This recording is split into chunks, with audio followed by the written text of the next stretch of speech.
पहले विनोद जी, ये कांग्रेस की पहली लिस्ट जो आई है, इसमें आपके हिसाब से स्ट्रैटेजी, रणनीति क्या नजर में आती है आपको विनोद जी?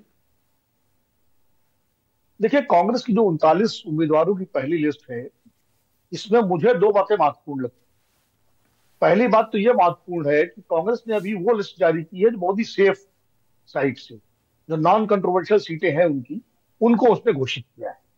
अब कहा जा सकता है कि अमेठी क्यों नहीं घोषित किया, रायबरेली क्यों नहीं घोषित किया, क्योंकि अभी उत्तर प्रदेश के 17 के 17 उम्मीदवारों की सूची जारी नहीं की है, उसमें अमेठी और रायबरेली भी शामिल है। इसलिए वो उसका प्रश्न नहीं उठता। जैसे गडकरी जी का नाम बीजेपी की लिस्ट में नहीं है, क्योंकि महाराष्ट्र की सूची भी जारी नहीं हुई है, इसमें उनका भी नहीं है। तो ये पार्टियां जब राज्यों की सूची जारी करती है, राज्यवार जारी उस हिसाब से इस लिस्ट में जो बड़े नेता है कांग्रेस के राज्यों के, उनके भी नाम है। जैसे भूपेश बघेल छत्तीसगढ़ से, जैसे ताम्रध्वज साहू, जैसे सिंहदेव, टी.एस. सिंहदेव। इसी तरह आप अगर उसमें कुछ कर्नाटक के भी नाम है नेताओं के, उनके जैसे सिटिंग एमपी जो डी.के. सुरेश है वो है।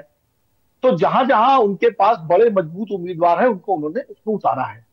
और एक संदेश ये दिया है कि अन्य राज्यों की भी सूची आएगी, उसमें उन राज्यों के बड़े नेता चुनाव लड़ेंगे। मतलब मैं बड़े नेता राइडर लगा के कह रहा हूं, जो बड़े नेता पार्टी में बचेंगे। क्योंकि अभी आज ही सुरेश पचौरी और दो तीन नेता जो है शामिल हुए हैं बीजेपी में। कुछ नेता जो है राजस्थान के भी शायद कल शामिल होने वाले हैं। तो जो नेता बचे, जिनको के शर्मा जी छोड़ेंगे कांग्रेस में, इनकी पार्टी मतलब, वो चुनाव कांग्रेस के टिकट से लड़ेंगे। अब जिनको शर्मा जी ले लेंगे अपने साथ, वो तो फिर उधर चले जाएंगे। हाँ। तो ये कांग्रेस की एक बात है। लेकिन अभी तक जो रणनीति है वो यही लिस्ट से आती है कि उनके जो बड़े नेता हैं उनको सबको चुनाव में उतारने की तैयारी है।